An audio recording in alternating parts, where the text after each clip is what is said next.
Hello everyone, in this video I will show you how to change language in Gmail. First of all, click the gear icon up here and click the See All setting. Make sure you are under the General tab and there is a language here. You can select to which language you want to change.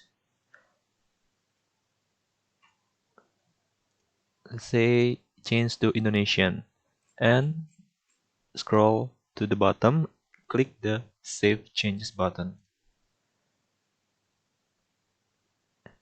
And your Gmail interface has been changed to the selected language, and we can change back to English.